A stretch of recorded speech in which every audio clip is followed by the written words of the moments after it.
Good luck, high five, everyone. I am still Nicholas, and today I am joined by Meghan. Hey, we're going to be looking at a lighter game on the spectrum, one of our favorites in the party game genre, Shifty Eyed Spies, made by Big G Creative, and it is a Target exclusive. I love this game so much.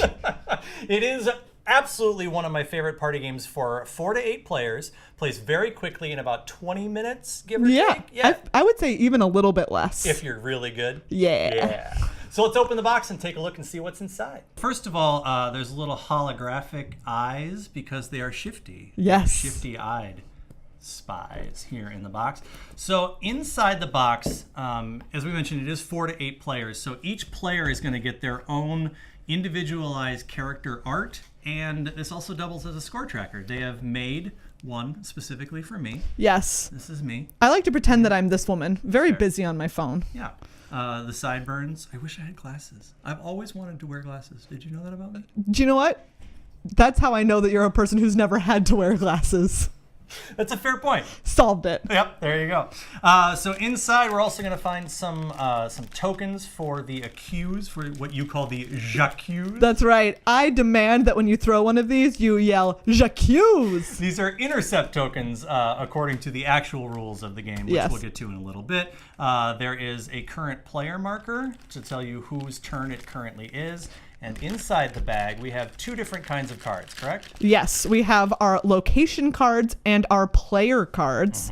So you can tell the player cards because they are marked by this nice black briefcase on the back. And the location cards because they have a map with a pin in it to be like, here is a location. That is a location. And you can see the location cards correspond to the different locations that Nicholas is going to show us right now. Yes, so we have, these are nice little cardboard cutouts that slide together to set up on the 4 corners of the table. You're going to want to put one of these at each corner of your gaming table. One of them is the Metropolitan, like a metro station, like a subway. Yes. We call it a subway station. A fancy French subway. We also have a fancy French 3-dimensional fountain. Yes, we have a classic French newsstand, which is fancier than our American newsstands. Yes, and Le Café de Jeux, which is French for the cafe of games, like just a game cafe. Do you know what? We've played this so many times, and I never knew that. Really? Really? You just call it Le Café de Jeux? Yes, Yeah, that is specifically what I call it. What I actually want to know, and I like how the separate the divider here is tables rather than like a lot of these are just kind of the same thing, but this is table. I want to know if Le Café de Jeux is actually the French translation of game cafe, or if they were just like, this word means cafe, this word means game. They just put it into Google Translate and they're like, ship it. So if you are a French-speaking viewer, please let us know if Le Café de Jeux is actually Games Cafe. Also, that's the name of the place. Like the name of the place is just like the most Games generic. Cafe. It's a game cafe. Come on over, Game Cafe. So we'll get this all set up on our table here, which it almost already is, but then we'll walk you through exactly how the game works. Today we've set this up for 4 players, which means that most importantly with the player cards, we've taken out the ones for players who are not present because you do have to be able to draw a person who is actually playing the game. Yeah. You cannot wink at a ghost. So how this works is the briefcase marker is going to move clockwise around the table. When you have it, it is your turn to take any actions. The very first turn of the game, when the briefcase moves in front of you, you're going to draw 1 location card and 1 person card. Now the location card is going to tell you where you want to send another agent, and the person card is going to tell you whose attention you need to get a hold of. So on my turn and throughout the game as this moves around, it is my goal to wink at the orange player. The only way I can draw the attention of the orange player is to wink at them. And that's important because what I want the orange player to do is to be the only one who sees me wink at them. Once I've winked? Winked? Once Yes. I've wunk at the orange player, they are going to indicate with their eyes which location they are holding, and that is going to tell me where I want to send my piece of intel or my piece of my dead drop or whatever it is that I'm holding to.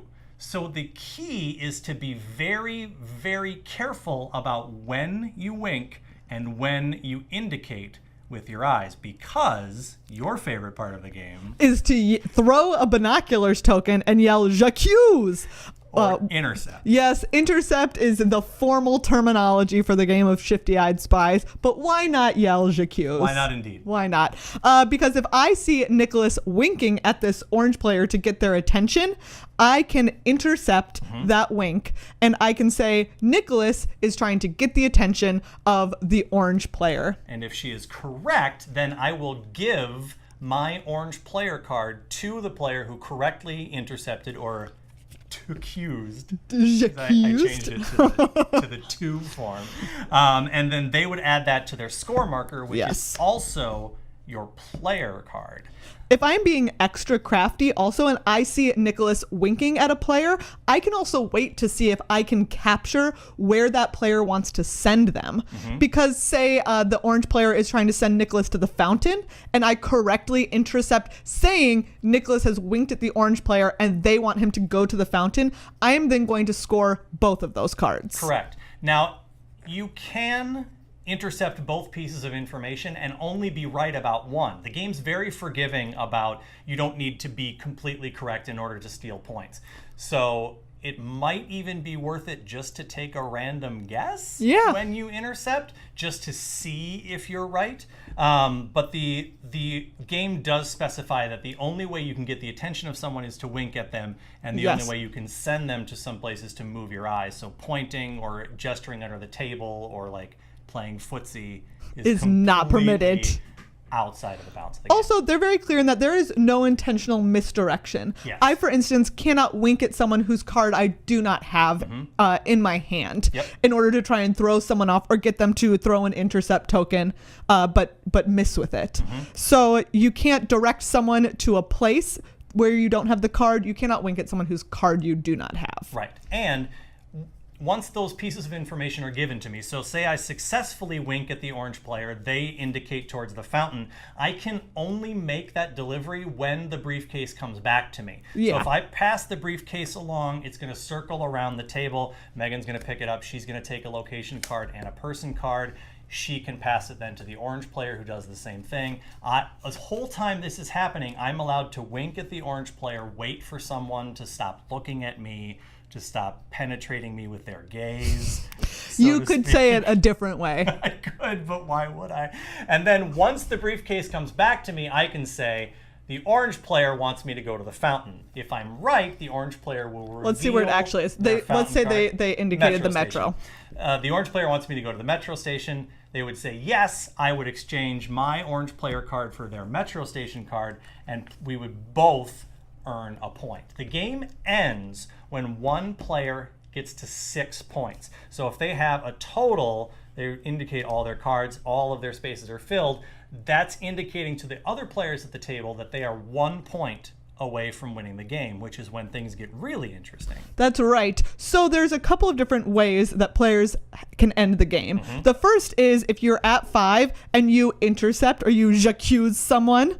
And remember, you only get 3 of those throughout the game. So you might want to hold on to at least one of them until you've filled your card, because otherwise you're not going to be able to win, because people will not wink at you or just will not accept your winks. Yes. You can wink at someone and they can feel free to ignore you if they want to. And at that point, so you can intercept it, or you can also wait. And I've had this happen where it's possible to tie in this game and 2 people can win. If you have a full card, they have a full card, and you happen to have their card and you can wink at them, then it's like, yeah, all right, let's both win this game right now. The problem with that is that when 2 players have 5 and other players do not, then all I'm going to do is spend my time just staring at those players, waiting for them to either wink or indicate a location. Because that's obviously how they're going to win, is they're going to communicate together and tie. The thing that I really like about Shifty Eyed Spies is there's some attention paid to the mechanics. It's fun to successfully deliver a package. It's fun to get somebody to wink at you and indicate and then find out they're right and exchange so cards. satisfying. And it's also really great to steal, but you have to be able to do both in this game. You can't rely on just one in order to win. Also, remember that if you steal from me, I will vengeance stare at you so that you may never win another point. Also correct. Yes. So the bigger the table that you play at, obviously we can't play at this table because if I'm trying to indicate towards the newsstand, somebody, the orange player or the gray player might be like, the Metro, obviously, because you look to the left, but you want to kind of get some distance between these things. But yeah, really fast playing game. You need to get to 6 points. Yes, it's so much fun. I cackle hysterically because it's like the greatest kind of tension of just like, am I right? Are they winking at me? Is someone going to see me wink? Yeah. Am I obviously staring at that fountain hard enough for them to get it? The other thing that's really cool is it is much harder to pick up on somebody winking than you think it is. It's so true. Most of this game, we even played with 5 players the other day, which is the fewest number we've ever played with.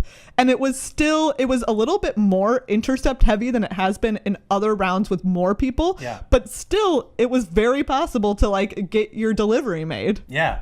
The thing that I've found is the amount of tension that you have, the amount of paranoia that you have, as soon as you wink at somebody, your instinct is to look around to see if anybody else was looking at you. And the really fun moment is if I wink at somebody across the table and then I just look over at Meghan who's staring at me, we have this moment of, did she see me just wink at them? Did she look at me afterwards?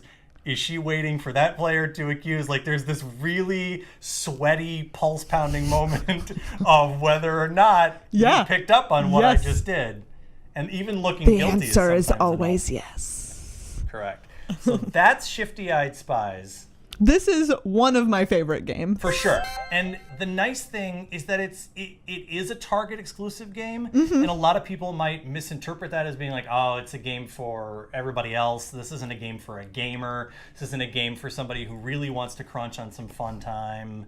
But it really, the quality is nice. Like, this cardboard is nice and thick. The cards feel, they have a nice bend to them, but also feel like they'll stand up over time. Yeah. And also, for what it's worth, I've always really enjoyed, like, we usually close out a game night with something like this, where it's like, okay, we just spent an hour and a half really just, like, hounding each other about, like, rules and taking turns and who won the last game and all of this strategy stuff. And it's really nice to have a lighthearted game to close out the night, to just remember, we're just all just having a great time at the end of it. We're friends. Shifty Eyed Spies, a game to remind you you're just all still friends. It's okay. And you can j'accuse them. Yes. Which is something you should always do to your friends. Absolutely. So Shifty Eyed Spies, Target exclusive. Yeah. Great game. Super great.